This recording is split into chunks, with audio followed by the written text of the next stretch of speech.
15. So Archit is the only one here, but Archit remembers working out of my house for like a couple months. Oh yeah. So we were 15 in there, and then when we moved here, we maintained. Remember, I talked about we brought in a bunch of interns over the summer. We actually doubled the size of the company just with interns. And what's different about Atlis versus other companies is our interns, which some of them are still here, they do mission critical projects. We don't give them tasks like, hey, go like cycle this resistor and do this thing. Our interns were designing charging systems, inlet handle systems for the charging station.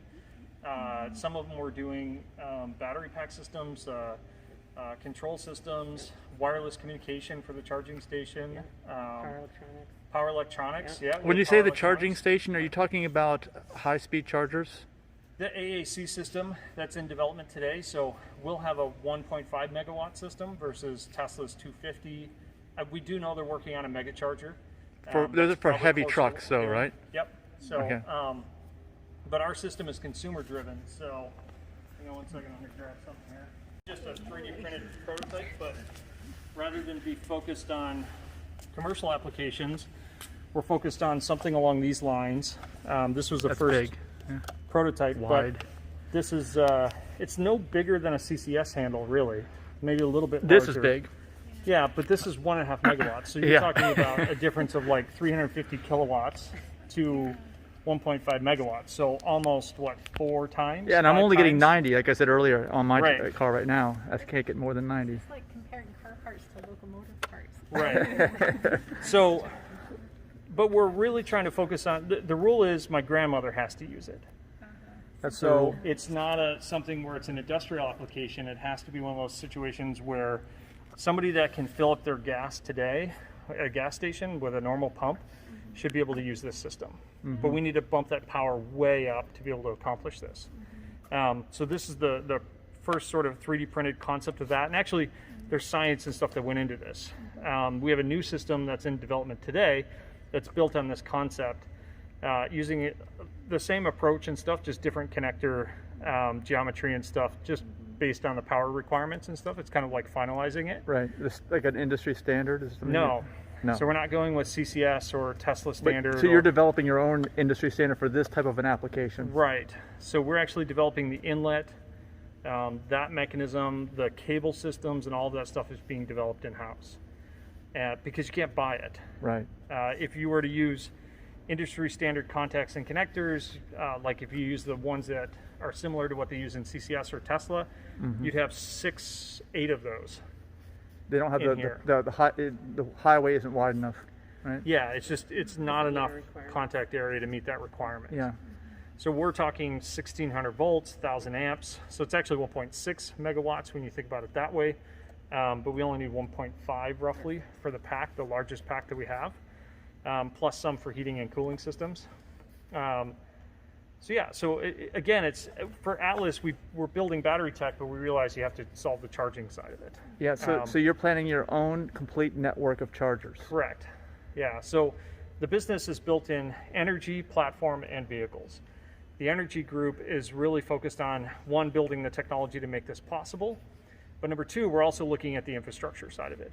We don't want to just be a company that sort of deploys charging stations at Walmarts and stuff like that. We're looking at the complete picture of that infrastructure. So charging depots and things like that of that nature. They're going to be drive-through, right? Drive-through, always drive-through. Because I've had such a pain in towing. No pull-in park scenario. Maybe for CCS, just because, why not? But even then, we're looking at pull-through scenarios because there are vehicles coming up that use CCS that are going to be towing and hauling. Yes. So we might as well make that a much easier implementation for them. But I look at it this way: is imagine someone else driving up in a competitor's vehicle or another vehicle using CCS, and they're sitting there for an hour and a half. And in that time period, 6 Atlis trucks are going to go through. With massive trailers and stuff and heavy weight. Right. So, but to do that, we have to develop this tech. So over the summer, our interns work on critical path projects like that. They get real world experience, not tedious tasks. And that's how I came up through school. And that's the expectation that we have here is no one just comes in and does a simple thing. Everyone does a lot of stuff. All right. Right. We put it in the, we're looking for a CFO currently, and in the middle of that, I jokingly said in the middle of it, one of the skill sets is that they have to be able to unclog a toilet, and that is actually in the job description that Tamika posted up there, because it's true. I clean restrooms. These guys clean the restrooms. We all do. If someone made a mess in there, they know, right? You're gonna find out who it was. Yeah. You go clean your own mess. But the reason for that is very simple: is that there is no such thing as that's not my job. Mm-hmm. So Archie came on board for structures, right? And you're doing structures today, but he's also doing heating, cooling systems, fluid dynamic systems. He's doing, I mean, you did wiring and brake-by-wire systems when you started as well. Yep. So the team members that come on board, they have to be able to tackle problems that are uncomfortable for them. And that's how you grow, right? That's how you grow. Innovate. And then we talk about intern programs and stuff like that. Where we started the conversation is that those team members come on board, they're inexperienced, they've never done this stuff before, they have to be able to do this. And if you want to, and this is just my personal opinion, if you want to be a successful engineer in your career, you have to learn every aspect of that. You cannot specialize. Don't be specialized in one little area and say, well, someone else is going to do the CAD, someone else is going to do this.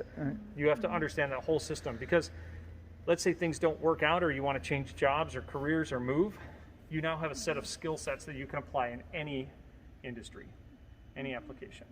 So that's what we try to teach our interns. And we've hired a few, and now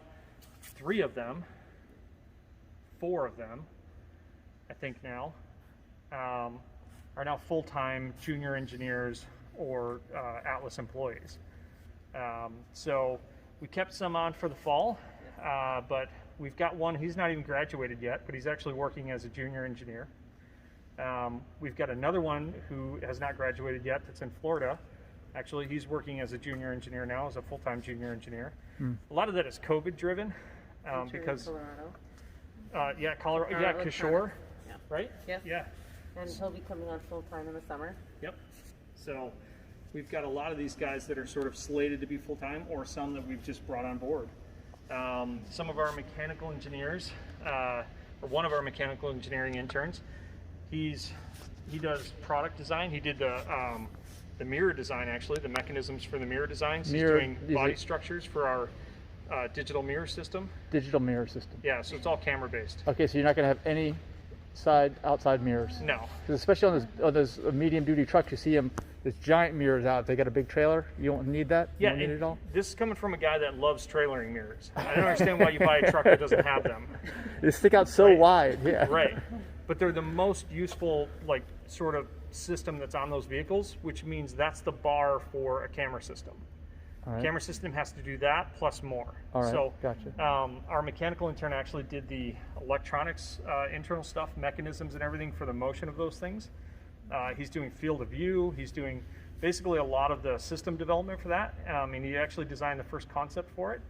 But then at the same time, he's also doing structures, frame structures.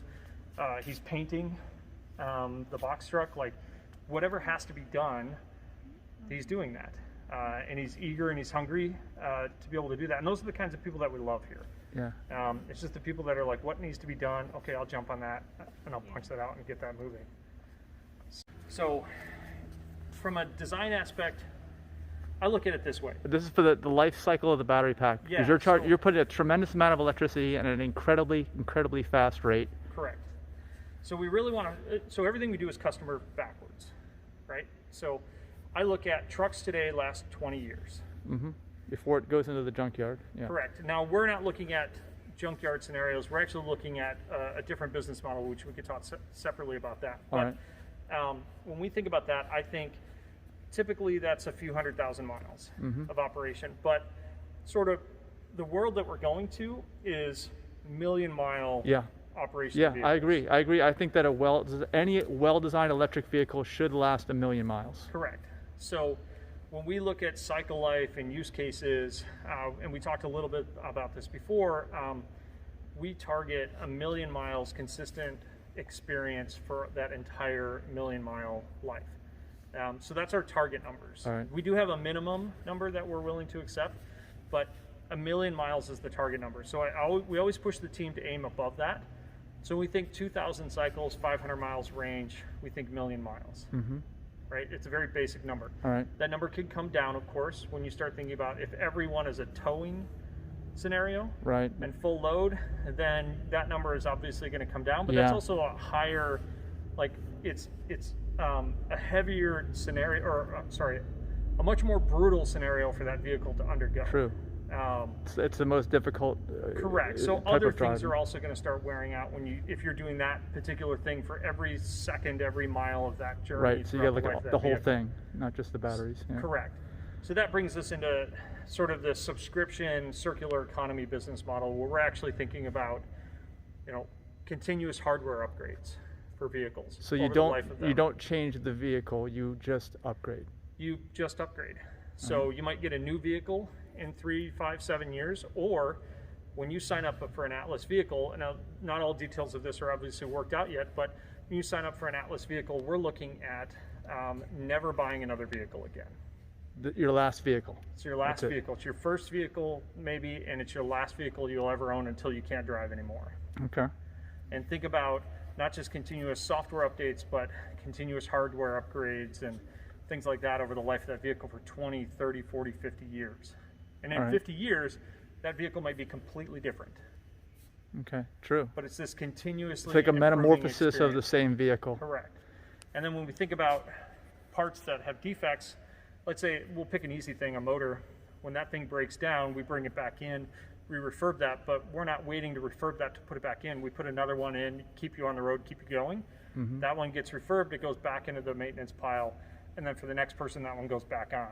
But there's a guarantee that that one's going to last a certain amount of time, and when that or any other component fails, it follows that cycle Okay. and that process. So when it comes to battery testing, we compare industry standard versus what Atlis is doing. So if that industry standard application has a certain cycle life that's designed into it, we then compare Atlis's cycle life under a fast charging and standard discharge scenario.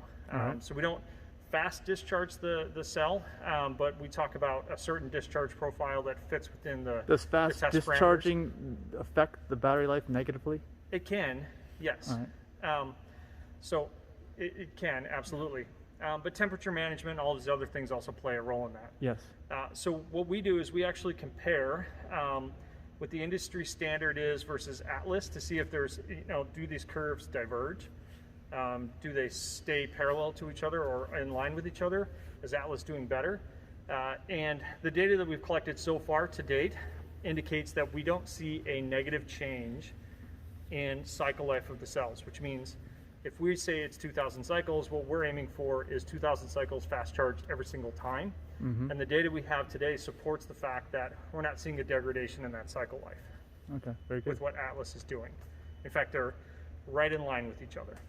Okay, so what were you saying about the cells? Like I got my Tesla has the old Panasonics that were Right. originally designed for laptops in my vehicle. Yeah, so What you're I've got. talking about a consumer-driven product, and you're trying to get reliability out of that. And in the consumer market, long-term reliability, cycle life, and things like that are not, they're not necessarily the most important thing in the world.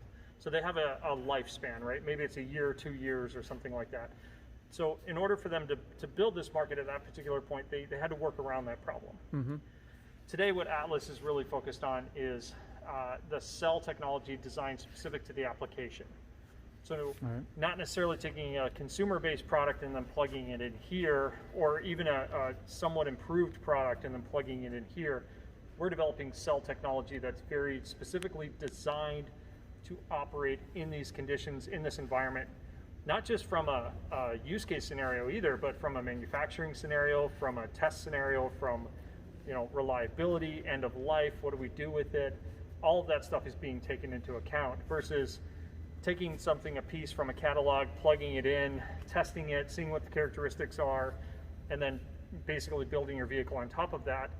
We're actually going, what is the customer requirement, building it at the cell level out to ensure that when we get to the vehicle, it meets those requirements. All right, so even if someone doesn't understand all these things, they're just going to have an overall better experience. Yeah, it's consistency in that experience. It's getting something that really truly feels like that leap forward versus a leap backwards. All right, so what is your cell, your battery cells, the design, and how is that different than what most folks are doing in the market right now? Right, so most of the market is focused on buying an off-the-shelf solution, maybe with a selected chemistry that's kind of off-the-shelf for them today. But those cells are not designed very specifically for things like thermal management. They're not designed for the application. So Atlis is designing and developing cells that are very specifically designed for the application. Thermal management is an 80% priority for us. Selecting the right chemistry is a massive priority for us. So the teams are really focused on getting those right for the specific application, but we're also looking to basically eliminate all the middlemen that are involved there as well. We're not looking to buy something from a vendor and they have to make a profit on that. They also then control the supply, they control the cost of that, they control all of that, and then we're competing with the other companies that are on the market. By Atlis bringing all of this in-house, that means we control that entire sort of supply chain path from the raw materials all the way up till the end product that's in there. So that's how we drive costs down. Right. But it's also how we're able to drive innovation at a much faster pace. Yeah, you don't have to convince someone else to build something they've never built before when everyone else is buying something else, so therefore they don't want to build this new thing. We're actually able to do that, and we're able to do it much faster, we're able to do it much cleaner and control that cost. All right, and you've got a specific product that is different than most automotive manufacturers. You're doing trucks. So you're going to have a different set of goals in mind with what you want. Yeah, so we're not focused on commuter traffic and day-to-day stuff. We're focused on towing, hauling, heavy-duty use cases. We're focused on more extreme environments. We're focused on sort of what a pickup truck is intended to be used as versus the sort of 80% use case, which is the consumer market. And to be able to do that well, we have to do that from the cell level all the way out. All right, well, with all the space you've got here, where are the trucks going to be built?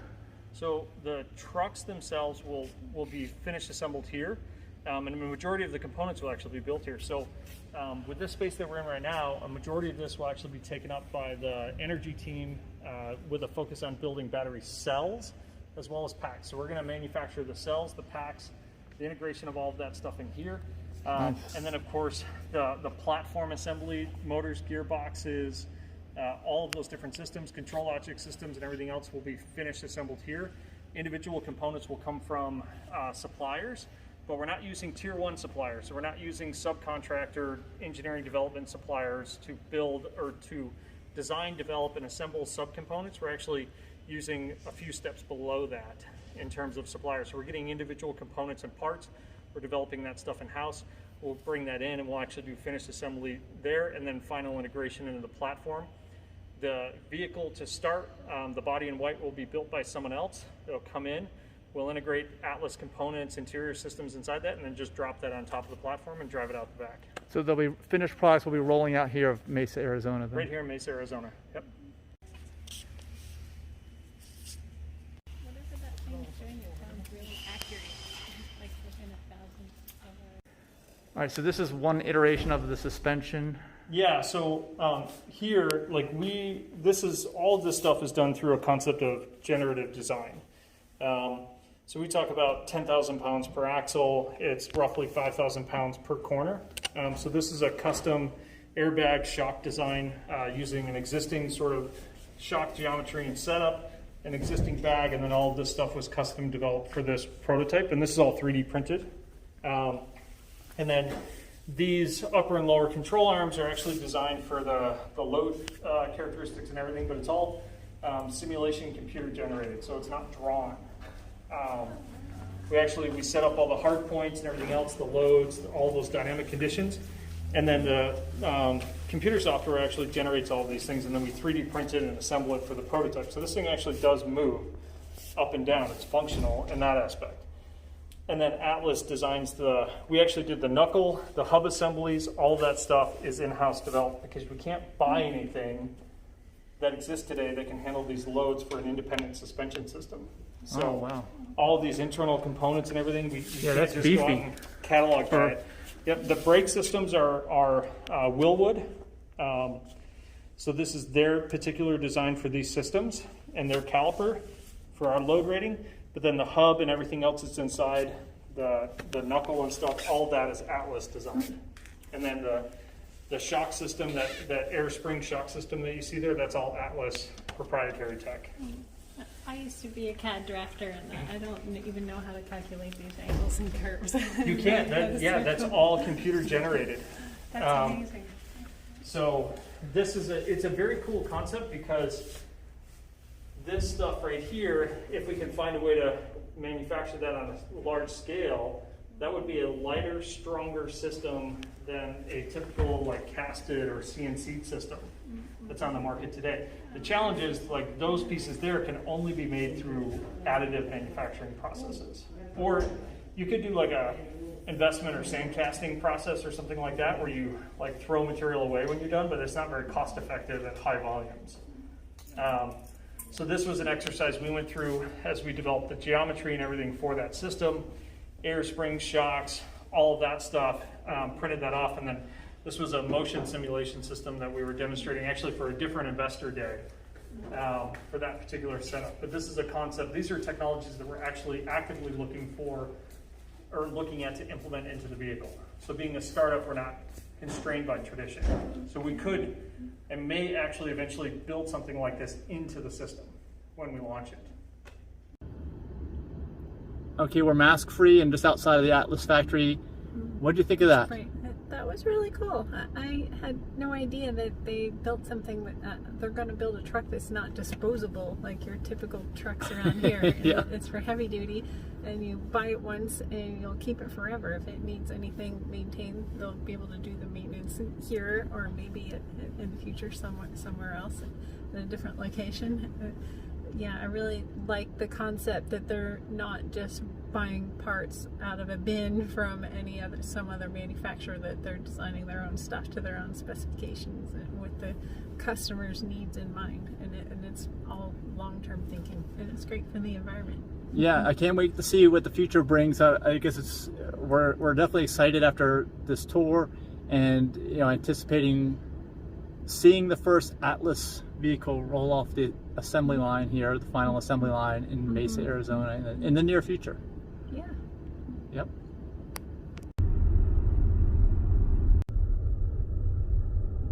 I hope that it's not here. It's over by Mesa. Jupiter Rings is in Phoenix. So right now we're heading back to Old Town Scottsdale.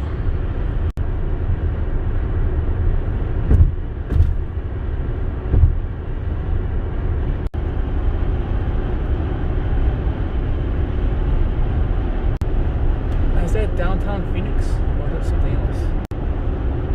Scottsdale, downtown Phoenix? What is that?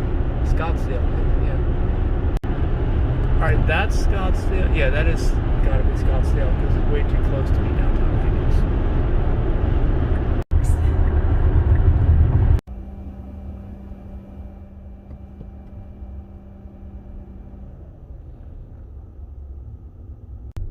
We're gonna try the parking garage this time. 3-hour parking, free. This is the nicest looking parking garage I've ever seen. What do you think? Get some clothes on. Alright, we're gonna get some vegan hot dogs for lunch. I know it's nice and healthy and nutritious, right? Yes. Super healthy. Yes. Let's go for it.